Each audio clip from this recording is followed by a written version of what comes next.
Hi guys, for our next project with Brush Ninja, what we're going to do is we're just going to do a little bit more of an advanced animation.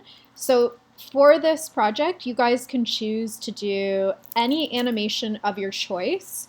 So you'll need to design some sort of object or character to be able to do some sort of action. So you're telling a very small story.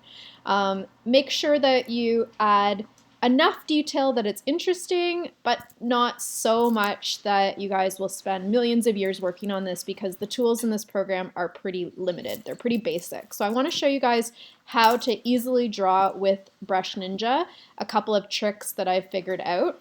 So one thing you're going to do is go to your shapes.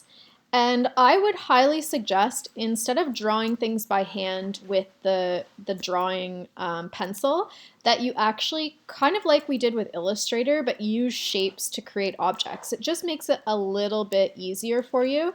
So what I'm going to show you how to do is I'm going to draw an avocado, and I'm going to use the circle shape in order to do that. So I'm going to create a nice big circle. And then I'm going to put another one on top and just kind of line up the edge here, just to give it kind of that avocado-esque shape. And then I'm going to do the same thing again with a lighter green inside. So I'm going to attempt to do this. So something like this. And that one I didn't like, so we'll go. You might have to play around with it a few times to get used to where to place your shapes. So I don't mind that. I might put a yellow inside of this. And again, I'm just gonna kind of experiment a little bit till I get it the way that I want. This is looking kind of funny, isn't it? It's not the perfect avocado, but it'll do.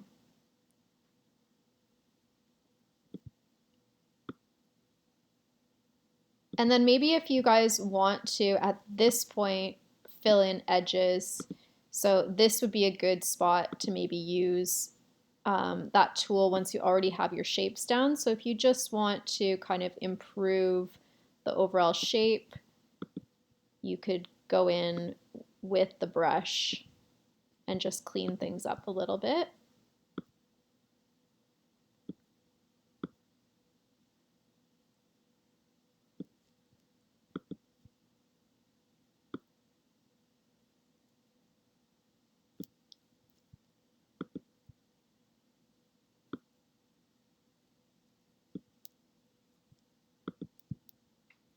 It's definitely a challenge to use these tools, so I would say take your time doing the best job you can. The more precision you get up front, the nicer your animation will be.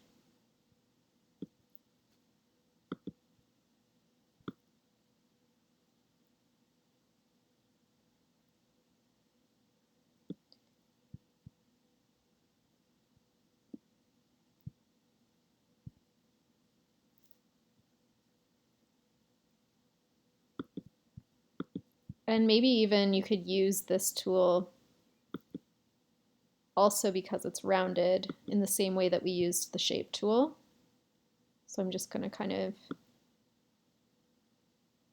just round things out a little bit.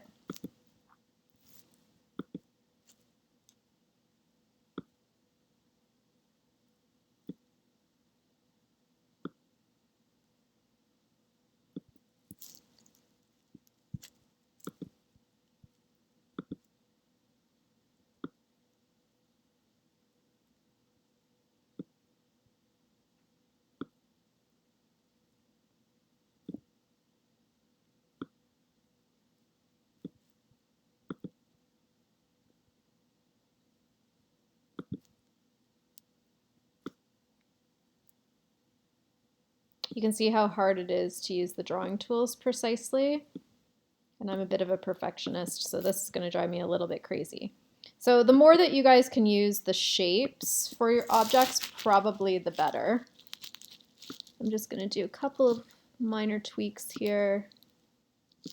There we go. You guys will have a bit more time, so you'll be able to do something a little nicer. So I've got a good avocado shape, I would say. And so I'm gonna leave, actually I will put the pit on. So we're gonna go to our shape tools again, and I'm gonna put in the pit. And I actually think I want to move it over a little bit more, something like that.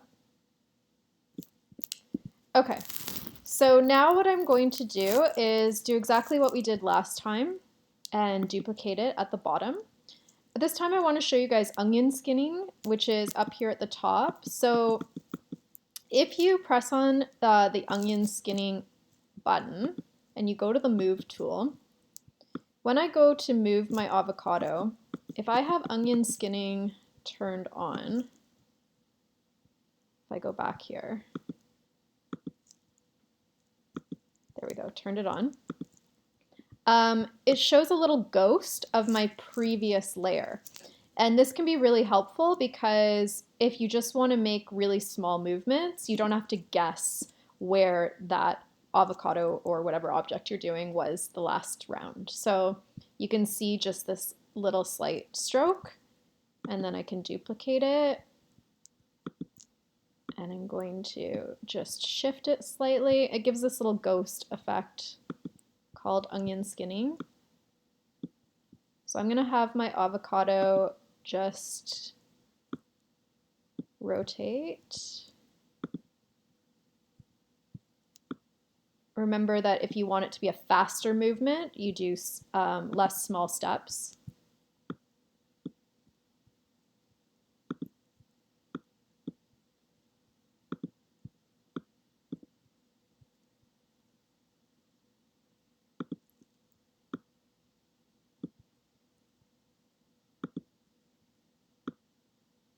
So then I kind of want it to, I think, get to this place and then spring back up dramatically.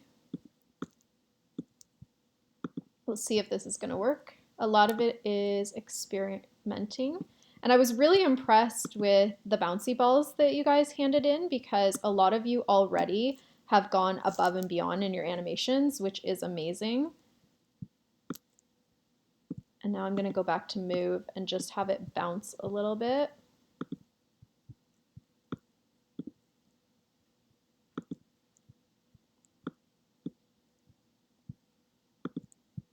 And then come back down. And kind of end up resting back where it started. So if I play this video, you guys can kind of see what it's going to do.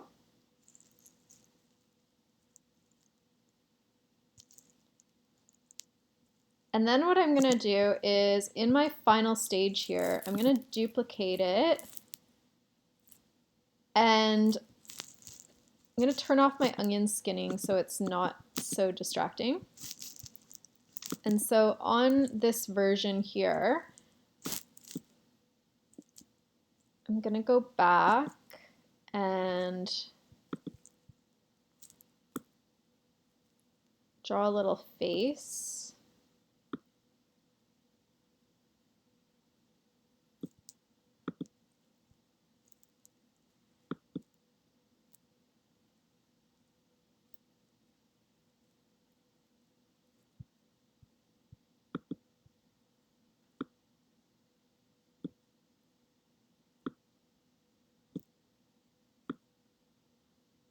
Maybe just little eyes like that. And so this frame, I want it to last longer. So you guys will probably notice there's a plus and minus button on each frame. So I can have it last 3 times, 4 times, 5 times the normal amount. So what you'll see is that last frame ends up sitting there quite a bit longer. So if you guys want to, again, speed things up or slow things down, you can also not only do it with the movements, but also with how long the frame ends up playing.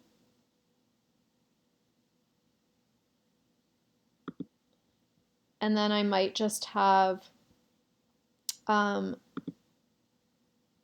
maybe him do a slow wink. So if I go on to use the brown color here, full opacity. Opacity is at the bottom too, in case you guys didn't see that last time.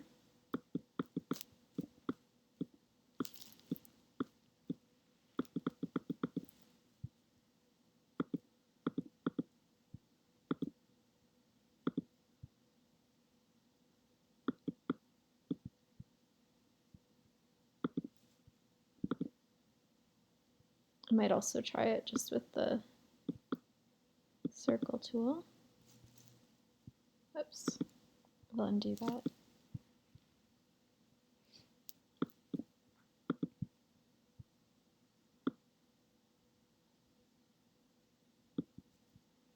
So if I play this,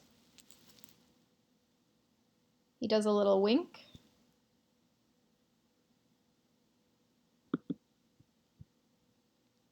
And I think, again, my onion skinning is why that was showing up before. So a little wink.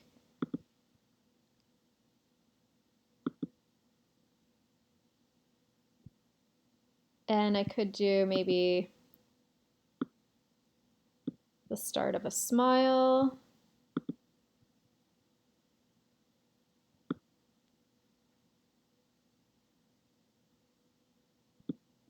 Whoops, that is too much of a smile here.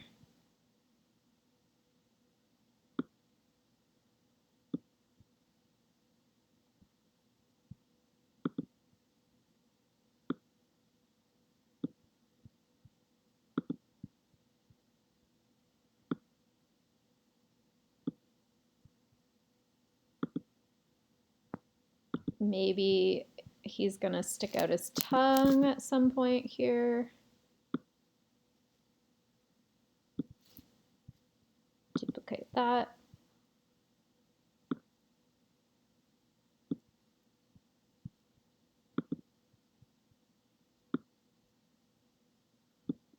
Something like this, and let's play it.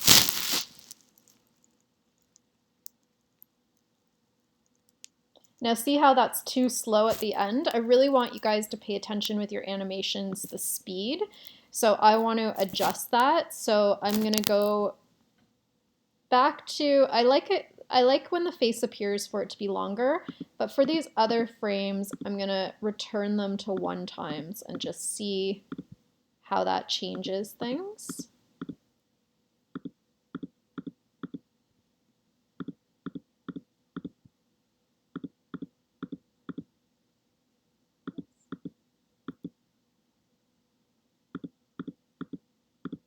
Okay, let's play it again.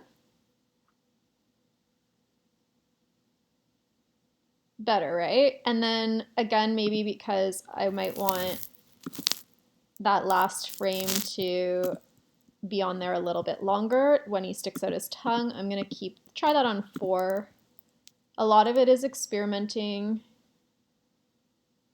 and seeing what works.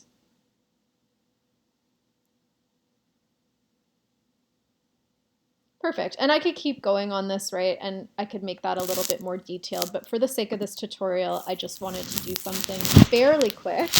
So I want you guys to tell a little tiny story. So my story is basically of an avocado that comes alive and smiles and sticks its tongue out, right? It's a really simple kind of concept.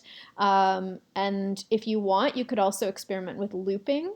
So that's kind of a cool thing you could do. If you want your GIF to play in a continuous loop, you would just make sure that you create your frames going backwards as well to the starting point, and that's way when it plays, it just looks like it's looped. So I might keep working on that for my animation as well. Okay, I can't wait to see what you guys come up with.